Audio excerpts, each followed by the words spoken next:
Bom dia, boa tarde ou boa noite, a depender do horário que você esteja assistindo esse vídeo. Tudo bem com você? Eu sou o professor Fábio e no vídeo de hoje eu gostaria de falar brevemente a respeito das mulheres no desenvolvimento da matemática. Vamos lá?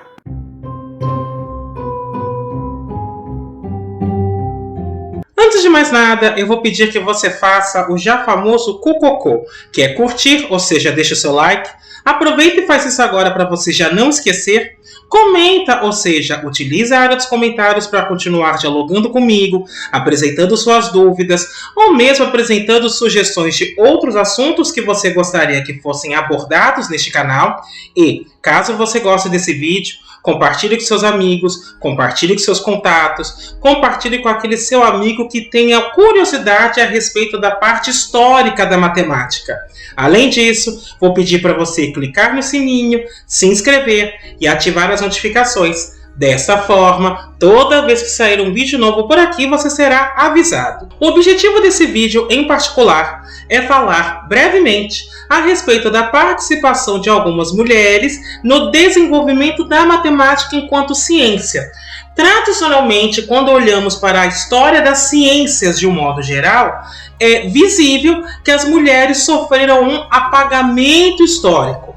Então, neste sentido, o que eu quero com este vídeo é fazer com que você perceba quais eram as dificuldades das mulheres que desejavam estudar matemática, bem como alguns avanços que se devem justamente a mulheres, ou seja, que se devem a matemáticas. A história da participação das mulheres em pesquisas matemáticas se tornou uma área de interesse somente no século XX, sendo o resultado de um árduo esforço para identificar as pioneiras.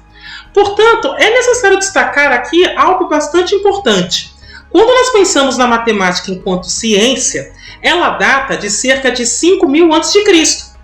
Porém, a preocupação com a participação das mulheres, ou seja, qual é o avanço que foi promovido pelas mulheres, ela só começa a acontecer a partir do século XX, o que em termos históricos significa ontem. Isso é só para que nós tenhamos uma ideia da quantidade de mulheres que devem ter sido apagadas historicamente quando nós estamos pensando na história da matemática. Infelizmente, pouco se sabe sobre a importância das matemáticas para o desenvolvimento dessa ciência.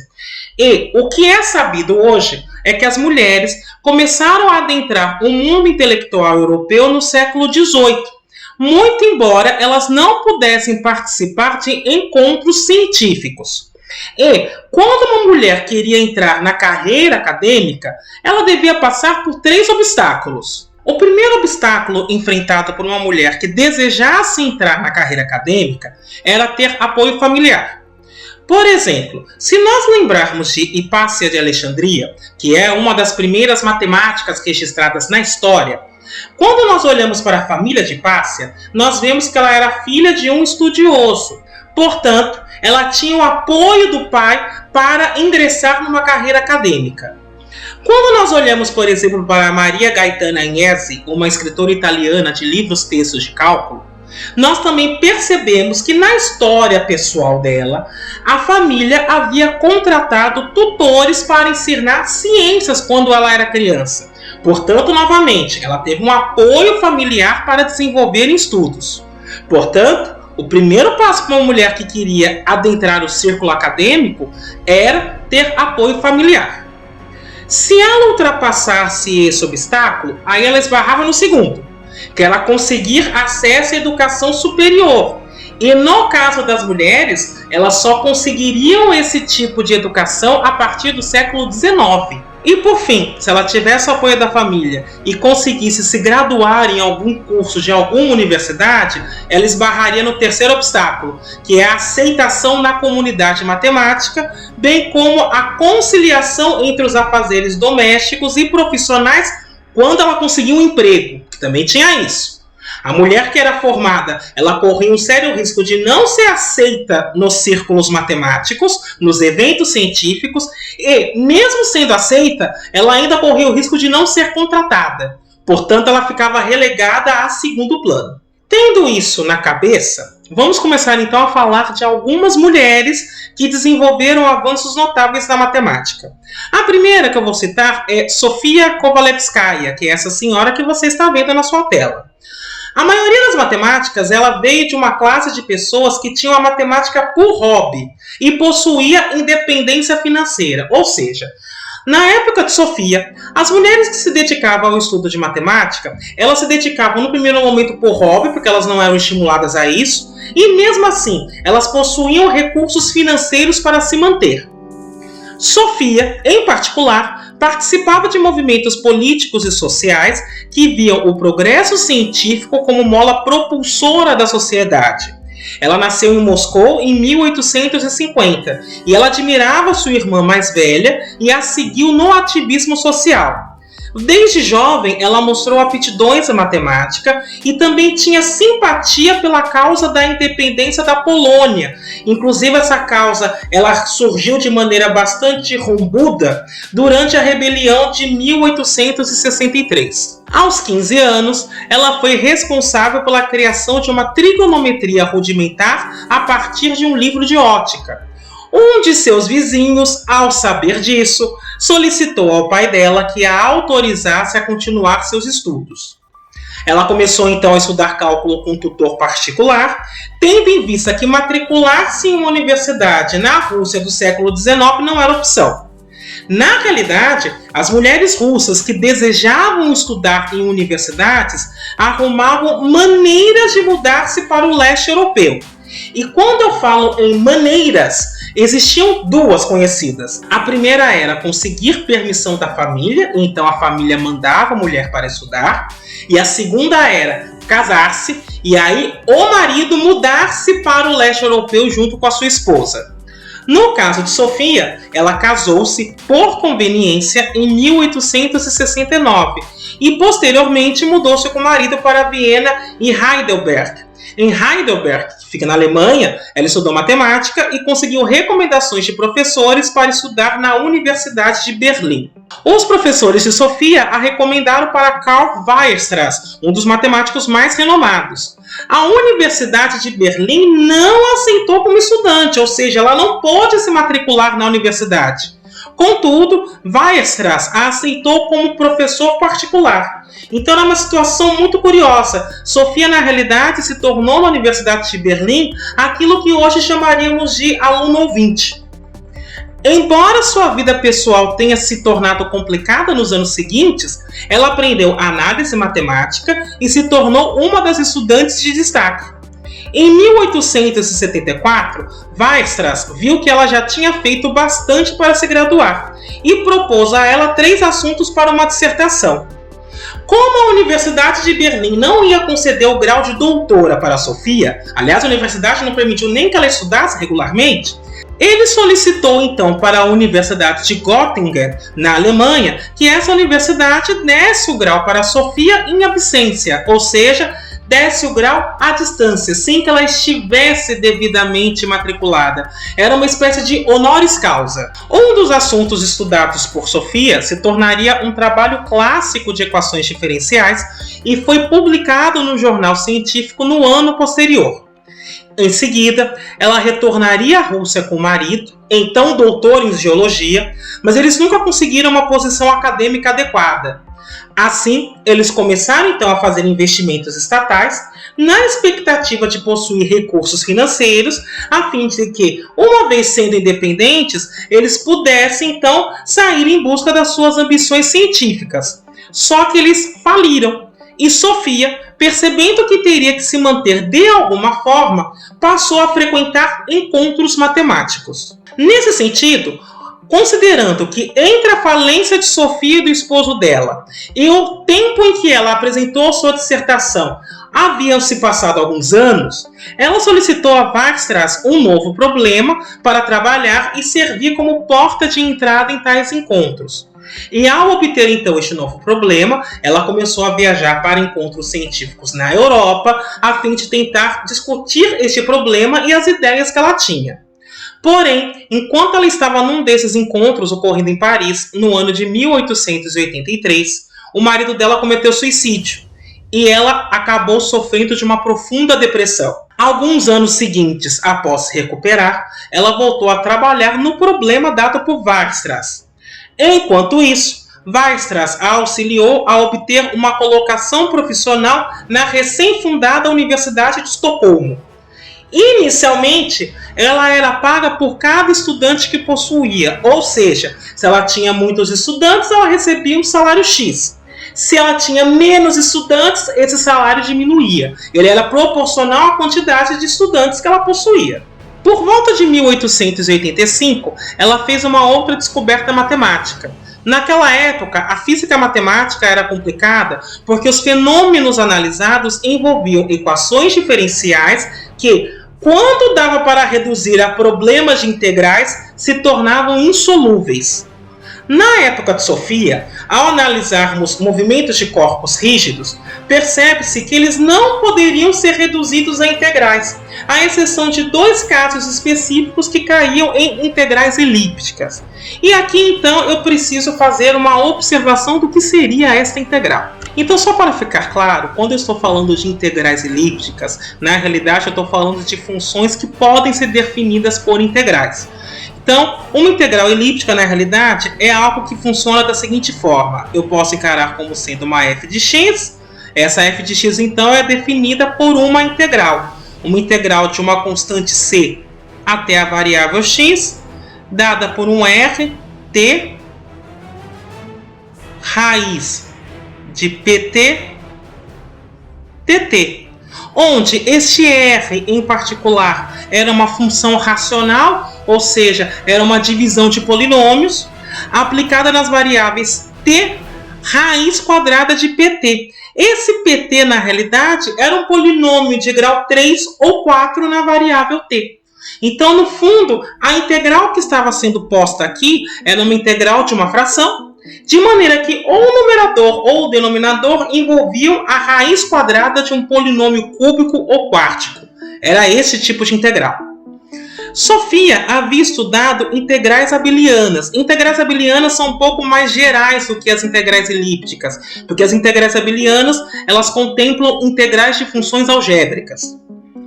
E, portanto, a ideia original que ela teve seria tratar essa integral elíptica como uma integral abeliana. Ocorre que havia um conjunto de equações que não eram redutíveis, que você não tinha muito o que fazer com elas. Então, neste caso, Sofia mostrou que seria possível adaptá-las através de uma mudança algébrica e, portanto, elas se tornariam redutíveis. Em 1888, esse trabalho seria premiado pela Academia de Paris e ela alcançaria o topo da carreira em Estocolmo. Contudo, ela contrairia pneumonia e faleceria em 10 de fevereiro de 1891. A segunda matemática que eu desejo destacar é Grace Chisholm Young. Grace Young, na realidade, é uma das matemáticas mais proeminentes do Reino Unido. Ela sofreu de pólio na infância e teve um problema em uma das mãos por causa disso, foi uma sequela do pólio. E o que se sabe a respeito dela é que ela frequentou o Girton College, que é uma faculdade em Cambridge, na Universidade de Cambridge, onde ela encontrou o proeminente matemático Arthur Cayley, o mesmo do teorema de Cayley-Hamilton, que, segundo Grace, era um dinossauro intelectual. Dinossauro no sentido de avesso a inovações. Ela o via como ocupando um pedestal. No primeiro ano em Cambridge, ela chegou à universidade com o apoio da família, diga-se de passagem. Ela foi tutorada pelo matemático William Young, com quem ela se casaria, daí o sobrenome Young que ela adotou. Contudo, ela achava o ambiente de Girton tóxico para mulheres. Deste modo, ela foi procurar então companheiras de estudo em outras faculdades. E quando ela foi para Newnham College, a outra faculdade para mulheres em Cambridge, e aqui eu tenho que abrir um parênteses, sim, havia instituições de ensino só para mulheres. Ela reparou que essa faculdade em particular tinha uma atmosfera mais profissional. Assim, em Newnham, ela encontrou outras estudantes com as quais desenvolveu trabalhos. Em virtude de suas aptidões, ela foi a primeira mulher a obter destaque nos exames de Cambridge e de Oxford. Infelizmente, Cambridge não deu suporte para que Grace continuasse seus estudos e, consequentemente, a tentativa dela de continuar estudando na Cornell University nos Estados Unidos foi infrutífera. A ironia disso é que ela acabou indo para uma universidade considerada mais rigorosa que Cornell no âmbito matemático, a Universidade Alemã de Göttingen. Ela foi aceita devido às visões liberais do matemático alemão Felix Klein. Em 1895, ela obteve um grau de doutor com a interferência de Klein, considerando seus avanços matemáticos. E aqui eu quero deixar bem claro, quando eu falo com a interferência de Klein, não é que ele deu um jeitinho para que ela se tornasse doutora, muito embora ela não estivesse apta para isso. Muito pelo contrário, ela estava plenamente apta para isso. Mas aí foi Klein que precisou falar com algumas pessoas para que os méritos de Grace pudessem ser reconhecidos. Só a título de exemplificação, para que você entenda o quão complicado era para uma mulher conseguir um grau de doutor naquela época, Klein foi falar com o ministro da Cultura da Alemanha para que ele autorizasse a universidade a conceder este grau para ela. Assim, Grace se tornou a primeira doutora em matemática na Alemanha. Chisholm enviou sua dissertação para William Young e em seguida iniciaram um livro de astronomia que não seria terminado porque eles se casaram. Eles se casaram em 1896 e estavam se organizando da seguinte forma: Grace continuaria pesquisando na área de matemática e William continuaria dando aulas. Entretanto, à medida que Cambridge diminuiria a importância da tutoria, eles se viram cada vez mais impelidos a procurar novos ares, ou seja, William começou a sofrer restrições salariais porque Cambridge começou a diminuir a importância do tutor e, portanto, começou a desligar algumas pessoas.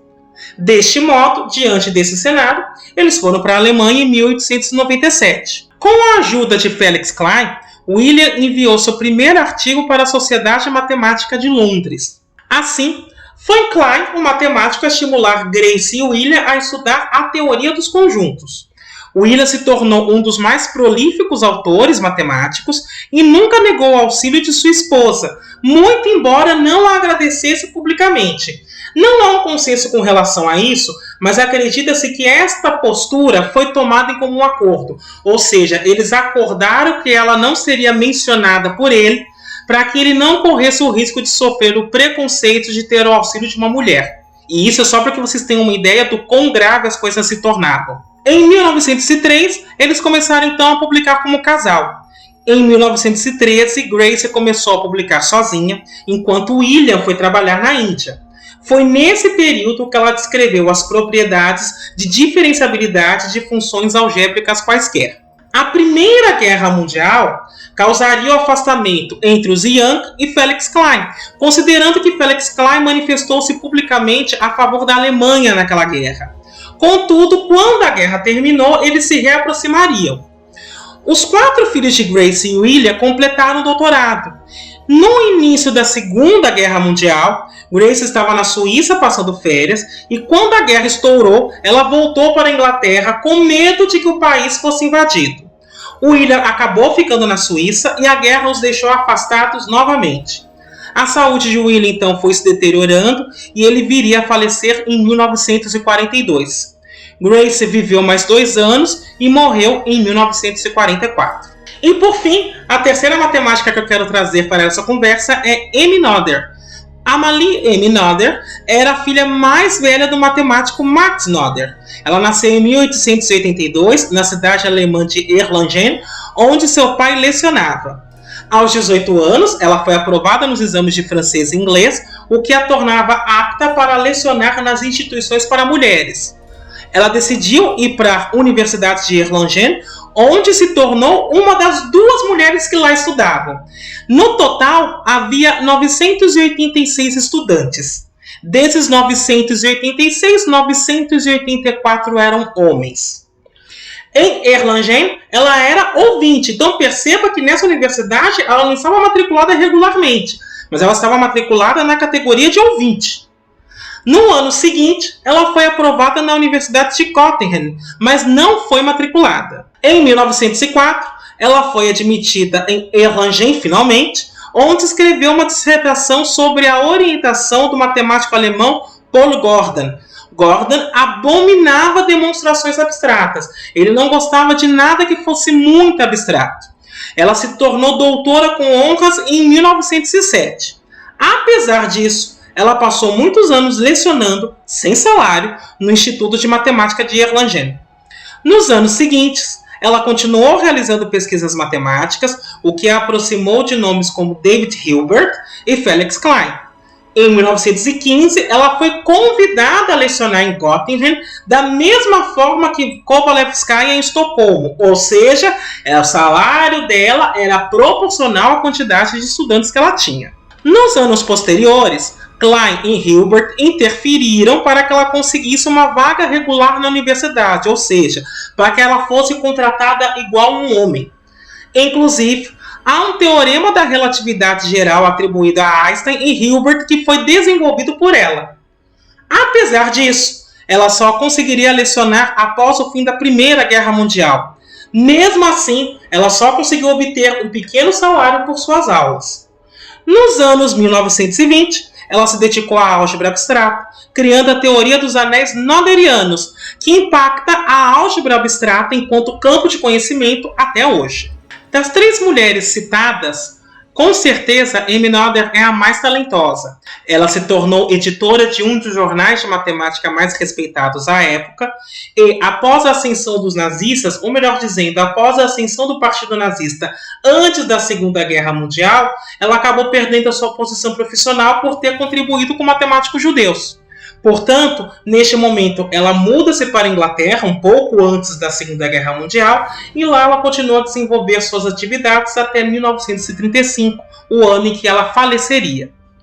Bem, era isso que eu gostaria de discutir com você hoje, espero que tenha sido bastante proveitoso. Eu me despeço por aqui. Até a próxima!